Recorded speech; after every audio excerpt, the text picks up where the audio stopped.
ចាសម្រាប់រឿងនិទាននៅក្នុងថ្ងៃនេះផងមានចំណងជើងថាផ្លែទន្លាប់3ចានៅក្នុងសម័យកាលមួយដែលមានព្រះជាមានពនាមហៅថាកាលីបហារុនអារ៉ាជីតព្រះអង្គគឺជាក្សត្រមួយអង្គដែលស្រឡាញ់និងយកប្រតិយទុកដាក់ចំពោះប្រជារាស្ត្រខ្លាំងបំផុតនៅវេលាពេលយប់ស្ងាត់ព្រះអង្គតែងតែថ្លែងប្រកាយនឹងធ្វើជារាជសាមញ្ញដើម្បីដើរត្រួតពិនិត្យសុខទុក្ខប្រជាជនថាតើម្នាក់រស់នៅនឹងមានទុក្ខលំបាកឬក៏រឿងអយុត្តិធម៌ណាមួយដែលអត់ចឹងណាថ្ងៃនឹងផងដែរគឺថាព្រះអង្គបានហៅអគ្គសេនាដែលមានឈ្មោះថាយ៉ាហ្វាហើយនឹងលោកមហាថ្លឹកដែលមានឈ្មោះថាមេស្រូចឹងព្រះអង្គថាថ្ងៃនេះគឺពួកយើងនឹងចេញទៅខាងក្រៅទៀតហើយពេលដែលរៀបចំខ្លួនរួចរាល់អស់ហើយក៏ធ្វើដំណើរចេញទៅហើយព្រះអង្គបាននិយាយទៅកាន់អ្នកទាំងពីរថាបើសិនណាពេលដែលយើងធ្វើដំណើរទៅហើយយើងចែកដន់ជួបជាមួយនឹងរឿងអយុត្តិធម៌នៅតាមផ្លូវយើងដាច់ខាតយើងមិនលើកលែងឲ្យអ្នកដែលនៅកាន់កាប់ឬគ្រប់គ្រងនៅទីកន្លែងហ្នឹងឯងយើងត្រូវតែដកតំណែងចេញហើយយើងនឹងបដូរដាក់អ្នកថ្មីទៅវិញផ្ទុយទៅវិញប្រសិនណាបើយើងទៅហើយមានប្រជាជនស្លូតត្រង់ហ្នឹងគឺនិយាយសរសើរទៅឬក៏រស់នៅមានសុខសុភមង្គលយើងនឹងប្រគល់ជារង្វាន់ជូនដល់អ្នកដែលនៅកាន់កាប់នៅកន្លែងហ្នឹងពេលដែលនិយាយប្រាប់ទៅអ្នកទាំងពីររួចហើយក៏ចេះតែធ្វើដំណើរតាមផ្លូវអញ្ចឹងណាបងប្អូនដំណើរពីផ្លូវលំចូលទៅផ្លូវតូចចង្អៀតអីអញ្ចឹងទៅចៃដន្យបានជួបជាមួយនឹងបុរសចំណាស់ម្នាក់រាងស្គមខ្ពស់សស្លេកហើយទៅនៅដៃគាត់នឹងដូចថាកំពុងតែស្ពាយសំណាញ់នឹងស្មានឹងហើយដៃម្ខាងទៀតកំពុងតែយួររបៀបដូចកត្រកស្លឹកត្នោតអីអញ្ចឹងបងប្អូនដើរដូចមុខមាត់អស់សង្ឃឹមអញ្ចឹងណាគ្រាន់តែព្រះអង្គក៏លើឃើញលក្ខណៈថាព្រះអង្គចាប់អារម្មណ៍តែម្ដងហើយក៏បានខ្សឹបនិយាយទៅកាន់អគ្គមហាសេនាហើយនឹងមហាថ្លឹកថាបរោះនេះបើតាមឲ្យយើងមើលទៅគឺជាបរោះកំសត់ហើយរស់នៅប្រហែលជាលំបាកវេទនាណាយើងហៅគាត់សួរមើលអញ្ចឹងពេលនឹងផងដែរក៏សួរទៅកាន់លោកអ៊ំតើលោកអ៊ំមកពីណាដែរអញ្ចឹងមើលទៅមុខមាត់លោកអ៊ំហេតុអីក៏ដូចជាហត់នឿយខ្លាំងម្ល៉េះនៅពេលនឹងផងដែរគឺលោកអ៊ំប្រុសគាត់បានសម្ដែងកាយវិការគួរសមទៅកាន់ម្ចាស់សំណួរអញ្ចឹងណាខ្ញុំទើបតែមកពីបង់សំណាញ់ក៏ប៉ុន្តែថ្ងៃនេះបង់មិនបានទេក្មួយអើយបានត្រីតែមួយនឹងឯងរាល់ថ្ងៃនេះអ៊ំរស់នៅលំបាកតោកយ៉ាកណាស់រកព្រឹកខ្វះល្ងាចរកល្ងាចខ្វះព្រឹកហើយមានប្រពន្ធមានទាំងកូនជាច្រើននៅចាំឲ្យរហង្គនៅផ្ទះហ៎ពេលដែលបានស្ដាប់សម្ដីរបស់អ៊ំប្រុសនិយាយរួចហើយព្រះអង្គមានអារម្មណ៍ថាខ្លោចផ្សាមែនទែនអញ្ចឹងគាត់ប្រាប់ថាឥឡូវនេះលោកអ៊ំខ្ញុំមានការពឹងពោឲ្យលោកអ៊ំជួយខ្ញុំម្យ៉ាងតើលោកអ៊ំអាចដើរត្រឡប់បកក្រោយទៅកន្លែងបងសំណាញ់នឹងវិញបានអត់ឲ្យតែលោកអ៊ំបងសំណាញ់ឲ្យខ្ញុំបងតែម្ដងទេគឺខ្ញុំនឹងជូនប្រាក់លោកអ៊ំ100កហបណៈលោកអ៊ំព្រមអត់ពេលដែលនិយាយចឹងហើយលោកអ៊ំនឹងគាត់បានលឺចឹងគាត់អរណាបងប្អូនគាត់អរក៏ខិបក៏ខប់គាត់ថាបានវានិយាយចឹងណាចឹងគាត់ក៏ស្ពាយសំណាញ់ដើរបកត្រឡប់ទៅផ្លូវចាស់របស់គាត់វិញហើយអ្នកទាំង3ក៏ដើរតាមពីក្រោយលោកអ៊ំទៅដែរហើយពេលនឹងផងដែរអ៊ំប្រុសក៏គិតក្នុងចិត្តថាពួកលោកទាំង3នេះមើលទៅជាមនុស្សចិត្តល្អខ្លាំងណាស់ដូចថាជាមនុស្សដែលមានទឹកចិត្តធម៌មេត្តាមិនថាឡើយពួកលោកមិនអោយប្រាក់ខ្ញុំគ្រប់ចំនួន100កហបណៈនឹងក៏ដោយក៏ខ្ញុំនៅតែសប្បាយចិត្តនឹងធ្វើកិច្ចការនេះជូនពួកលោកដែរដូចគាត់គិតក្នុងចិត្តគាត់អញ្ចឹងបងប្អូនចាពេលតែនិយាយបន្តិចទៅនឹងក៏ទៅដល់កន្លែងបងសំណាញ់ចាពេលដែលអ៊ំប្រុសគាត់លើកសំណាញ់ហើយគាត់បងប្រងចូលទៅក្នុងទឹកហើយគាត់ក៏អូសមកវិញថ្នមពេលហ្នឹងគឺដោយហឹបមកមួយបងប្អូនហឹបហ្នឹងគឺថាអូសឡើងមករៀងធ្ងន់គួរសមដែរពេលហ្នឹងព្រះអង្គក៏បានជូនប្រាក់100កហបណៈដល់លោកអ៊ំហើយលោកអ៊ំគាត់អរណាគាត់បានលុយនឹងហើយគាត់ក៏លាអ្នកទាំង3ហ្នឹងចេញទៅបាត់ទៅ ពេលហ្នឹងព្រះអង្គបានបង្គាប់បញ្ជាឲ្យអគ្គមហាសេនាហ្នឹងនេះទៅសែងយកហឹបហ្នឹងយកត្រឡប់ទៅព្រះរាជវាំងវិញនៅពេលដែលយកហឹបហ្នឹងទៅដល់ព្រះរាជវាំងវិញក៏នាំគ្នាចាប់ផ្ដើមបើកហឹបហ្នឹងមើលចាពេលដែលបើករួចហើយក៏លេចរូបរាងវាថាជាមានថង់ដែលគេត្បាញដោយស្លឹកត្នោតយ៉ាងមាំហើយរួចហើយសម្រាប់ខ្សែចងនឹងផងគឺធ្វើអំពីអំបោះរោមចៀមពណ៌ក្រហមពេលហ្នឹងគឺថាចង់ដឹងថាអ្វីនៅក្នុងហ្នឹងអត់មាននៅស្រាយតាមសម្រួលអីទេគឺថាកាត់ខ្សែនឹងចេញអញ្ចឹងណាបងប្អូនចាដែលកាត់ខ្សែនឹងរួចក៏របៀបថាលាថង់នឹងឡើងមកគឺថាម្នាក់ឡើងភ្ញាក់ឡើងស្រឡាំងកាំងតែម្ដងបងប្អូនសូម្បីតែព្រះអង្គឡើងហួសចិត្តដោយសារអីនៅក្នុងថង់នឹងបងប្អូនដឹងទេគឺជាសាកសពស្ត្រីម្នាក់ចាដែលត្រូវបានគេកាប់ចិញ្ច្រាំឡើងប្រមាណកង់អញ្ចឹងណាសំខាន់ពេលហ្នឹងគឺថាទឹកមុខព្រះអង្គចាប់ផ្ដើមប្រែទៅជាក្រូតខឹងមែនទែនហើយកែវភ្នែកសម្លឹងទៅកាន់អគ្គមហាសេនាបងប្អូនថានេះឬលោកអគ្គមហាសេនាដែលយើងទុកចិត្តឲ្យលោកគ្រប់គ្រងប្រជារាស្ត្រហេតុអីបានបណ្ដោយឲ្យមានរឿងឃាតកម្មសាហាវយង់ឃ្នងបែបនេះនៅក្នុងទឹកដីដែលយើងគ្រប់គ្រងថាលោកមានយល់ពីទុក្ខបតីរបស់យើងដែលយើងជឿជាក់លើលោករហូតមកនេះហេតុអីបានទុកឲ្យប្រជារាស្ត្រយើងរងនៅអំពើអយុត្តិធម៌ហើយមិនមានអ្នកមកប្តឹងមកផ្ដាល់ពេលនឹងហើយគឺថាអគ្គមហាសេនាក៏មិនហ៊ានប្រកែកនឹងព្រះអង្គដែរព្រោះដឹងថាបតីព្រះអង្គមិនធម្មតាទេគឺព្រះអង្គមិនចូលចិត្តរឿងអយុត្តិធម៌ដែលកើតឡើងនៅក្នុងអាណាចក្ររបស់ទ្រង់ឡើយនៅពេលហ្នឹងគឺអគ្គមហាសេនាគិតតែពីអោនមុខចុះហើយព្រះអង្គបាននិយាយទៅកាន់អគ្គមហាសេនាថាយើងទុកពេលឲ្យលោករយៈពេល3ថ្ងៃឲ្យលោករកឃាតករចិត្តឃោឃៅនេះឲ្យឃើញប្រសិនណាបើលោកមិនអាចរកឃើញទេលោកត្រៀមខ្លួនយកខ្លួនឯងទៅប្រហារជីវិតព្រមទាំងផៅសន្តានលោកទាំង40នាក់ទៀតអមដំណើរទៅជាមួយនឹងលោកដែរពេលហើយអគ្គមហាសេនាឮហើយបងប្អូនគឺថាលុតជង្គង់ថ្វាយបង្គំហើយថយក្រោយមកគឺថាចេញទៅស៊ើបរឿងក្តីបងប្អូនហើយអគ្គមហាសេនាពេលដែលគាត់ថ្វាយបង្គំលាព្រះអង្គចេញទៅគាត់បានគិតក្នុងខ្លួនគាត់ហើយគាត់ថារឿងក្តីមួយនេះមិនមែនជារឿងក្តីដែលងាយស្រួលទេវាប្រៀបដូចជារាវមកជុលក្នុងបាតសមុទ្រចឹងព្រោះអីថាអ្នកដែលសម្លាប់ស្ត្រីនេះគឺគេបានគិតហើយគេសម្លាប់យ៉ាងអាថ៌កំបាំងដូច្នេះគេគ្មានថ្ងៃចេញមុខមកឲ្យគាត់ចាប់បានស្រួលទេហើយមួយយ៉ាងទៀតគាត់គិតថាបើសិនណាបើគាត់ប្រើអំណាចរបស់គាត់ហើយចាប់នរណាម្នាក់ឲ្យមកទទួលទោសជំនួសថាជាឃាតករសម្លាប់នារីម្នាក់ហ្នឹងគាត់ជឿថាខ្លួនគាត់មិនអាចធ្វើបានទេពីព្រោះអីវាជារឿងអយុត្តិធម៌មិនអាចយកមនុស្សម្នាក់មកជំនួសមនុស្សម្នាក់បានអញ្ចឹងគាត់គិតហើយគាត់ពិបាកចិត្តណាស់បងប្អូនពេលហ្នឹងគឺគាត់ចាប់ផ្ដើមកោះហៅអ្នកដែលនៅគ្រប់គ្រងតំបន់ដែលគាត់រកឃើញសាកសពហ្នឹងយកមកហើយទៅក៏នាំគ្នាស្រាវជ្រាវជាមួយគ្នាអញ្ចឹងណាបងប្អូនតែគឺរកយ៉ាងណាក៏រកអត់ឃើញដែរហើយពេលវេលាចេះតែដើរលឿនទៅរយៈពេល2ថ្ងៃបានកន្លងផុតទៅគឺនៅតែរកអត់ឃើញនៅសល់តែពេលមួយថ្ងៃទៀតគឺគាត់ពិបាកចិត្តណាស់អគ្គមហាសេនាតែគាត់ថាទៅតាមកម្មព្រេងរបស់គាត់ទៅចោះចាពេលហ្នឹងរយៈពេល3ថ្ងៃបានកន្លងផុតទៅឃាតករនៅតែចាប់អត់បានដែរដូច្នេះហើយគឺថាគេចាប់លោកអគ្គមហាសេនារួមទាំងផៅសន្តានលោកទាំង40នាក់ហ្នឹងយកទៅទីលានប្រហារជីវិតពេលហ្នឹងគឺ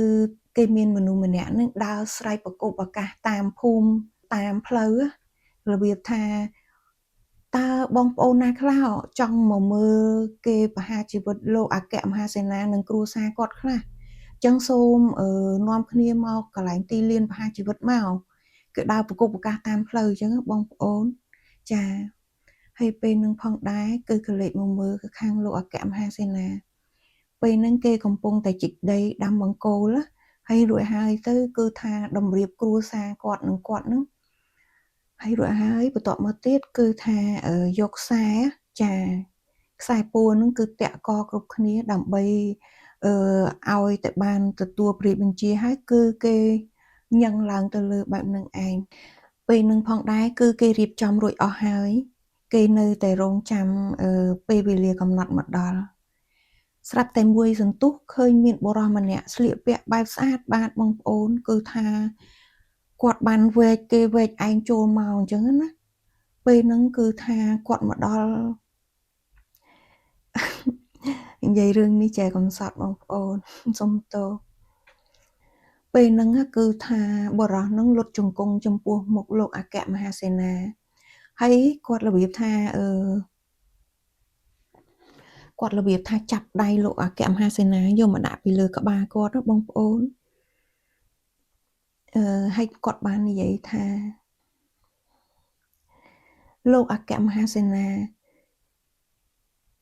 ទោសមួយនេះមិនស័ក្តិសមនឹងលោកទេព្រោះអីថា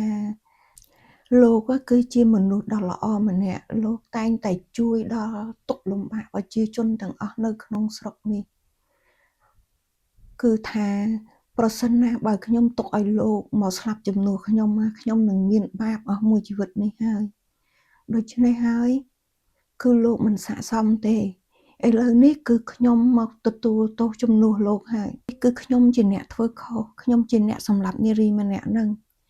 ដូច្នេះលោកអាចចាប់ខ្ញុំយកទៅឲ្យព្រះអង្គសម្លាប់ចុះមិនមែនលោកទេអញ្ចឹង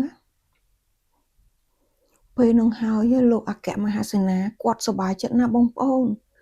គាត់គិតទេថាមានរឿងអភិនិហាកើតឡើងបែបនេះពេលដែលបរិះនឹងនិយាយចប់ហើយស្រាប់តែលេចបរិះចំណាំម្នាក់ទៀតចូលមកបងប្អូននិយាយទៅកាន់លោកអគ្គមហាសេនាថា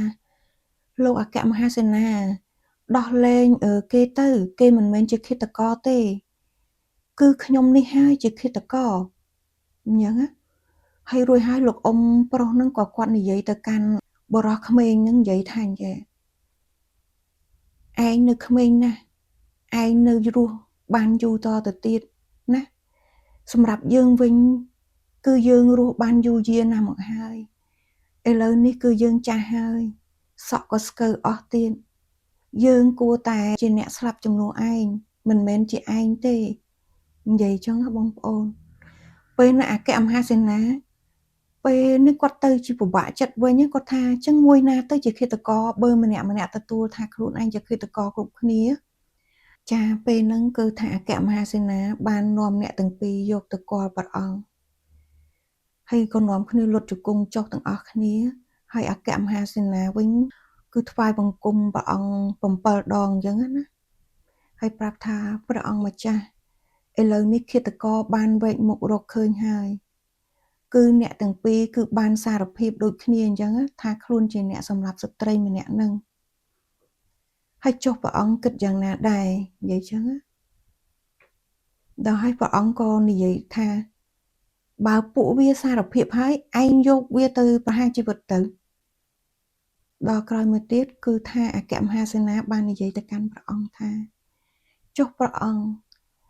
បើសិនបើនៅក្នុងចំណោមអ្នកទាំងពីរនេះមានតែមនុស្សម្នាក់គត់ដែលសម្លាប់ស្ត្រីនឹងហើយបើកាលណាយើងសម្លាប់គេទាំងពីរនឹងយើងមិនមានបាបបើម្នាក់អត់មានកំហុសផងពេលហ្នឹងគឺព្រះអង្គរៀងគិតដែរថាមែនតាអញ្ចឹងម្នាក់ណាជាឃាតករដល់ពេលហ្នឹងគឺព្រះអង្គរបៀបថាចលាចលចង់ដឹងការពិតដែរព្រោះអីស្ដេចកាលីភាគច្រើនព្រះអង្គស្រឡាញ់យុត្តិធម៌ដល់ហើយព្រះអង្គក៏បានចោទសួរទៅម្ដងម្នាក់ថាតើលោកអ៊ំជាអ្នកសម្លាប់ស្ត្រីនឹងមែនទេថ្វាយបង្គំព្រះអង្គម្ចាស់ទូលបង្គំនឹងហើយគឺជាអ្នកសម្លាប់ស្ត្រីនឹងទៅក៏ព្រះអង្គងាកមកសួរបរិះវ័យក្មេងនឹងវិញតើឯងជាអ្នកសម្លាប់ស្ត្រីនឹងមែនទេថាទូលបង្គំនេះហើយគឺជាអ្នកសម្លាប់ស្ត្រីនឹង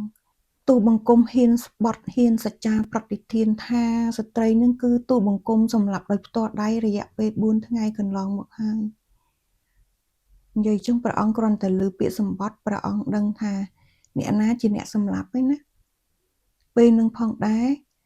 អ៊ំប្រុសចាស់ហ្នឹងក៏គាត់លែងហ៊ានតមាត់តកអីទៀតចឹងណាគាត់របៀបថាអោនមុខចុះទៅហើយទៅព្រះអង្គបានងាកទៅនិយាយជាមួយនឹងបរិះវ័យក្មេងហ្នឹងចាយើងពិតជាឆ្ងល់ណាស់នៅពេលដែលយើងបានឃើញសាកសពលើកដំបូងយើងពិតជាភ្ញាក់ផ្អើលខ្លាំងមែនទែនយើងមិនគិតថាហេតុអីបានជាមានមនុស្សឃោឃៅបែបនេះហើយយើងចង់សួរព្រះស្ដែងថាតើមានរឿងហេតុបែបដូចម្ដេចបានដល់ថ្នាក់ឯងនេះលើកដៃប្រហារស្ត្រីម្នាក់នេះយ៉ាងឃោឃៅបែបនេះចឹងទៅក៏បរិះនឹងបាននិយាយទៅកាន់ព្រះអង្គថាតទៅទូលបង្គំនឹងរៀបរាប់គ្រប់យ៉ាងឲ្យព្រះអង្គសន្តាប់ហើយសម្រាប់រឿងទូលបង្គំហើយនឹងស្ត្រីម្នាក់នេះ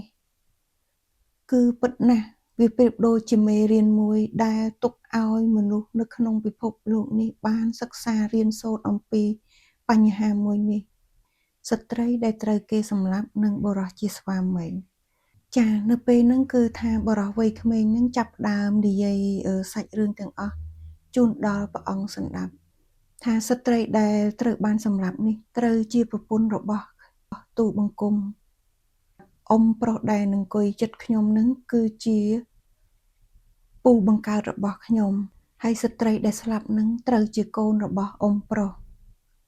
មានន័យថាគាត់គឺជាឪពុកក្មេករបស់ខ្ញុំហើយប្រពន្ធខ្ញុំត្រូវជាជីដូនមួយបង្កើតរបស់ខ្ញុំគឺថាពួកខ្ញុំត្រូវបានផ្សំផ្គុំជាគូដណ្ដឹងតាំងពីអាយុ12ឆ្នាំម្ល៉េះរហូតដល់ពួកយើងរៀបការជាមួយគ្នាបាន11ឆ្នាំពួកយើងមានកូនប្រុសចំនួន3នាក់ជាមួយគ្នាហើយប្រពន្ធរបស់ខ្ញុំបាទគឺជានារីដែលសគុតសគុំសុភាពរាបសារជាប្រពន្ធដ៏ល្អម្នាក់ពួកយើងរស់នៅជាមួយគ្នាយ៉ាងមានសុភមង្គលក៏ប៉ុន្តែប្រហែលជាង2ខែមុនប្រពន្ធរបស់ទូបង្គំចាប់ផ្ដើមធ្លាក់ខ្លួនឈឺដោយមិនមានមូលហេតុពេលនោះហើយគឺថាខ្ញុំបាទពិបាកចិត្តណាស់តែងតែរុករកថ្នាំសង្កូវយកមកព្យាបាលនាង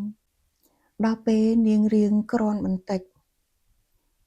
វេលាថ្ងៃហ្នឹងគឺថានាងបានលាខ្ញុំទៅមួយទឹកហើយនាងក៏និយាយមកកាន់ខ្ញុំថាប្តីសម្លាញ់អូនដូចជាសាបមាត់ដល់ហើយនឹកឃ្លានតែផ្លែទន្លាប់មិនដឹងយ៉ាងម៉េចទេបងពេលដែលប្តីលើបែបនេះហេតុតែក្តីស្រឡាញ់ពេញបេះដូងបងប្អូនគឺក្រោយពីប្រពន្ធចូលទៅមួយទឹកបាត់គាត់ក៏ចេញទៅផ្សារដើររុករកគ្រប់ច្រកល្ហកទាំងអស់នៅតែរកផ្លែទន្លាប់នឹងមិនបានគាត់ក៏បានដើរទៅជួបជាមួយនឹងអ៊ំប្រុសថែសួនម្នាក់គាត់បានសួរទៅថាដូចនៅកន្លែងណាមានផ្លែទន្លាប់អីអញ្ចឹងអ៊ំប្រុសក៏គាត់របៀបថាអើយក្មួយអើយពិបាករកណាស់ផ្លែទន្លាប់នោះមានតែនៅឧទ្យានរបស់ស្ដេចកាលីបបានមានអញ្ចឹងគាត់ក៏លឺហើយក៏របៀបថាអស់សង្ឃឹមដើរត្រឡប់មកផ្ទះវិញពេលដែលដើរត្រឡប់មកផ្ទះវិញក៏ចំប្រពន្ធមួយទឹករួចក៏ចេញពីមួយទឹកវិញហើយក៏ប្រាប់ទៅប្រពន្ធថាអូនបងដើររកអស់គ្រប់ទីកន្លែងហើយអត់មានទេអញ្ចឹងណាពេលដែលប្តីនិយាយរួចនាងទម្លាក់ទឹកមុខហើយក៏ដើរចូលទៅគេងវិញយ៉ាងដូចអស់កម្លាំងលហិតលហើយបងប្អូនប្តីពេលឃើញប្រពន្ធធ្វើកាយវិការបែបសោះកក្រោះអញ្ចឹងបារម្ភខ្លាចតែប្រពន្ធធ្លាក់ខ្លួនឈឺទៀតអញ្ចឹងដល់អញ្ចឹងទៅ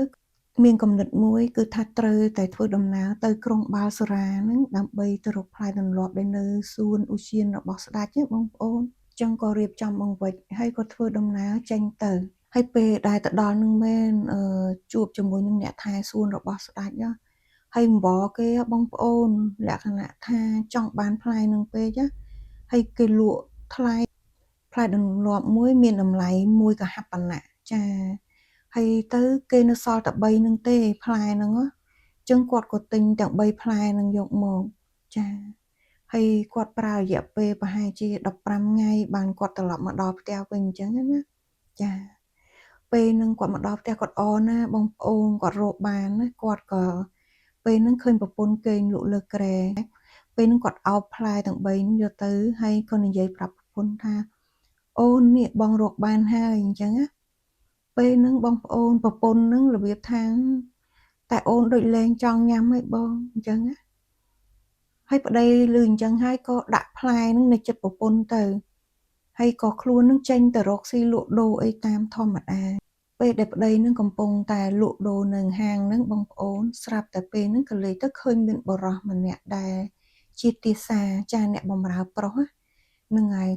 កាន់ផ្លែទន្លាប់នឹងមកពីចម្ងាយគ្រាន់តែគាត់ក៏លេចឃើញគាត់មានអារម្មណ៍ថាធ្វើឲ្យគាត់ចាប់អារម្មណ៍ព្រោះអីផ្លែទន្លាប់វាអត់មានចាហេតុអីបានបុរសហ្នឹងកាន់ផ្លែហ្នឹងចុងគាត់ក៏ស្ទាក់សួរហ្មងថាតើឯងបានផ្លែទន្លាប់ហ្នឹងមកពីណាអញ្ចឹងបុរសជាទាសាហ្នឹងនិយាយថាគឺសហាយរបស់យើងទៅឲ្យយើងមិញណានាងថាប្តីរបស់នាងទៅរកផ្លែនឹងទម្រាំតែបានមកចំណាយពេលឡើង15ថ្ងៃបានផ្លែនឹងមកដល់អីអញ្ចឹងពេលហ្នឹងគឺថានាងបានរៀបចំបាយម្ហូបឲ្យយើងពិសារួចហើយពេលដែលយើងចាញ់ត្រឡប់វិញយើងក៏បានយកផ្លែទន្លាប់នឹងមួយមកអញ្ចឹងពេលដែលនិយាយជាមួយនឹងបរិសអ្នកបម្រើនឹងចប់ហើយគឺថាគាត់ខឹងណាស់បងប្អូនគាត់មានអារម្មណ៍ថាកំហឹងគាត់ឆេះឆួលដល់ខួរក្បាលតែម្ដងគឺអត់មានអ្នកណាទប់អ្នកណាបានទេកំហឹងពេលហ្នឹងគឺវាឡើងដល់ខួរក្បាលហើយបងប្អូនខឹងណាស់បិទតូបនៅផ្សារនឹងពុបគឺធ្វើដំណើរតម្រង់ទៅផ្ទះហ្មងពេលហ្នឹងគាត់រត់ចូលទៅក្នុងកន្ទប់ប្រពន្ធគាត់ទៅឃើញមានផ្លែត្រឡប់នៅសល់តែ2មែនបងប្អូនចឹងគាត់ក៏សួរប្រពន្ធគាត់ថាអូនតើផ្លែទន្លាប់នឹងបាត់ទៅណាហើយមួយទៀតប្រពន្ធថាអត់ដឹងផងបងមិញនៅនឹងតាគ្នានិយាយទាំងល្វើយបងប្អូនប្តីគ្រាន់តែប្រពន្ធនិយាយប៉ុណ្ណឹងហើយដឹងហើយថាអូនាងនេះយកទៅឲ្យសហាយវាមែនតាពេលហ្នឹងគឺថាដកអាកបិតស្នៀតនឹងខ្លួនណាបងប្អូនទៅចាក់សម្លាប់ប្រពន្ធទៅបន្ទាប់មកទៀតគឺថាកាត់ចិញ្ច្រាំសាកសពនឹងរួចហើយចាច្រកជាមួយនឹងថង់ដែលត្បាញដោយស្លឹកត្នោតនឹងហើយចងជាមួយនឹងអំបោះរោមជាមពណ៌ក្រហមនឹងយកដាក់ក្នុងហឹបហើយគឺយកទៅបោះចោលនៅទន្លេទីគ្រីពេលដែលបោះចោលរួចរាល់អស់ហើយក៏ត្រឡប់មកដល់ផ្ទះវិញហ្នឹងគឺឃើញកូនប្រុសទាំងពីរនាក់នៅដេកលក់នៅនឹងទៅហើយបាត់កូនប្រុសច្បងអត់ឃើញហើយអញ្ចឹងទៅក៏ដូចថាឪពុកនឹងក៏ដើររកកូនប្រុសច្បងអញ្ចឹងណាពេលដែលដើររកទៅឃើញកូនប្រុសពុំអង្គុយយំអញ្ចឹងក៏សួរហើយចុះកូនឯងមិនមកអង្គុយយំនឹងអញ្ចឹងមិនចូលទៅដេកនិយាយចឹងទៅកូននឹងក៏និយាយថាលោកឪពុកឲ្យកូនសុំទោសពេលដែលកូនត្រឡប់មកពីដើរលេងវិញគឺថាកូនឃើញអ្នកម្ដាយសម្រានលក់ហើយនៅចិត្តខ្លួនអ្នកម្ដាយហ្នឹងគឺមានផ្លែទន្លាប់3ដល់ហើយកូនឃើញផ្លែនោះល្អពេកកូនក៏យកមួយហ្នឹងកាន់លេងតាមផ្លូវក៏ប៉ុន្តែកូនជួបនឹងទាសាម្នាក់មៀតធំហ្នឹងគឺថាក៏ឆក់ដណ្ដើមផ្លែហ្នឹងពីកូនណាហើយដល់ហើយចឹងទៅកូនអង្វរថាសូមលោកកុំដណ្ដើមផ្លែហ្នឹងយកទៅអីផ្លែទន្លាប់នេះគឺឪពុករបស់ខ្ញុំប្រើរយៈពេល15ថ្ងៃបានទៅទិញពីស្រុកឆ្ងាយមកយកមកឲ្យម្ដាយខ្ញុំអញ្ចឹងសូមលោកកុំយកទៅអីក៏ប៉ុន្តែគឺថាទាសាហ្នឹងអត់ស្ដាប់កូនទេគឺនៅតែដណ្ដើមយកទៅបាត់ហើយកូនដេញតាមយ៉ាងណាក៏ដេញតាមគេអត់ទាន់ដែរអញ្ចឹងសូមលោកឪពុកកុំប្រាប់អ្នកម្ដាយអីណាគ្រាន់តែឪពុកឮកូនប្រុសនិយាយរួចឪពុកធ្លាក់ថ្លើមក្ដុកតែម្ដងបងប្អូនឪពុកនឹងគិតថាតាមពិតខ្លួនយល់ច្រឡំចំពោះប្រពន្ធហើយបានចូលដៃសម្លាប់នាងបាត់ទៅហើយពេលហ្នឹងគឺថាគាត់យំយកតែម្ដងបងប្អូនរបៀបថាវាឈឺចាប់ណែនទ្រូងពេកមកសន្ទុះហ្នឹងក៏ឃើញលោកឪពុកក្មេកហ្នឹងគាត់ចូលមកគឺថាអ៊ំប្រុសម្នាក់ដែលមកសារភាពជាមួយគ្នាហ្នឹងបងប្អូននឹងហើយគាត់មកសួរសុខទុក្ខកូនស្រីគាត់តើជំងឺនឹងវាដល់ណាហើយអីអញ្ចឹងនឹងហើយពេលហ្នឹងគាត់ក៏ឃើញកូនប្រសានឹងយំពេកក៏សួរទៅក៏កូនប្រសានឹងក៏ប្រាប់ថាលោកឪពុកកូនបានជ្រុលដៃសម្រាប់ប្រពន្ធបាត់ទៅហើយ ដោយសារតែរឿងយល់ច្រឡំថាប្រពន្ធមានសហាយអញ្ចឹងណាពេលហ្នឹងហើយគឺថាឪពុកក្មេកនិងកូនប្រសាយំអោបគ្នាហើយកូនប្រសាថាឥឡូវហ្នឹងនេះទៅចាប់ខ្ញុំយកទៅដាក់ទោសទៅអីអញ្ចឹងណាហើយបងប្អូនដឹងហើយទឹកចិត្តជាឪពុកក្មេកហើយក៏ដឹងថាកូនប្រសាខ្លួនមិនមែនជាមនុស្សអាក្រក់ដែរអញ្ចឹងណាគាត់ធ្វើអត់កើតទេអញ្ចឹងទាំងពីរនាក់ហ្នឹងគឺថានៅផ្ទះកើតទុកពិបាកចិត្តហ្នឹងឡើង3ថ្ងៃអត់ចេញទៅណាទេចាពេលដែលព្រះអង្គបានស្ដាប់រឿងទាំងអស់នេះហើយគឺព្រះអង្គមានអារម្មណ៍ថាវាជារឿងមួយដែលមហាអស្ចារ្យមែនទែនណាបងប្អូនចាពេលហ្នឹងគឺព្រះអង្គរបៀបថាស្ដាប់ហើយសញ្ជឹងគិតមួយសន្ទុះបរិះវ័យក្មេងក៏និយាយទៅកាន់ព្រះអង្គថាសូមព្រះអង្គកាត់ទោសទូបង្គំមកចោះដោយទោសបែបណាក៏ទូបង្គំព្រមទទួលដែរព្រះអង្គបានសញ្ជឹងគិតមួយសន្ទុះព្រះអង្គថាតាមពិតឯងក៏មានទោសដែរប៉ុន្តែទោសរបស់ឯងវាមិនដល់ថ្នាក់ថាលើកលែងឲ្យមិនបាននោះទេពីព្រោះអីតាមពិតកំហុសគ្រប់យ៉ាងនេះមិនមែនមកពីឯងទេគឺមកពីអាទាសាចិត្តខ្មៅនឹងតែម្នាក់គត់ពេលហ្នឹងគូថាព្រះអង្គក៏លើកទៅអគ្គមហាសេនាយ៉ាហ្វាទៀតឯបងប្អូនថាអគ្គសេនាតទៅនេះយើងទុកពេលឲ្យលោក3ថ្ងៃបើសិនណាបើលោករកអាទាសាចិត្តអប្រិយនឹងមិនឃើញទេយើងនៅតែបហាជីវិតរបស់លោកដដែលនិយាយម៉ាត់ចឹងបងប្អូនពេលហ្នឹងលោកអគ្គមហាសេនាគិតក្នុងចិត្តថាគិតថានាំឃាតករពិតមកព្រះអង្គនឹងលើកលែងឲ្យខ្លួន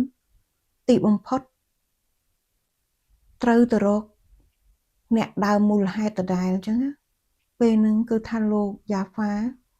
ថ្វាយបង្គំលាព្រះអង្គនេះទៅទៀតវាចេញទៅរកមេដើមហេតុបងប្អូនចាហើយសម្រាប់សាច់រឿងក្នុងថ្ងៃនេះខ្ញុំសូមឆ្លេះមកប៉ុណ្ណេះសិនណាបងប្អូនចាចឹងតទៅនេះយើងចាំមើលជាមួយគ្នាថាតើលោកអគ្គមហាសេនានឹងគាត់អាចរកឃើញទាសាចិត្តអប្រិយនឹងដោយវិធីណាឬក៏ដោយរបៀបណាហើយតើគាត់អាចរកឃើញឬមិនឃើញបងប្អូនចាំមកតាមដានលំអិតសាច់រឿងជាមួយខ្ញុំជាបន្តទៀតណា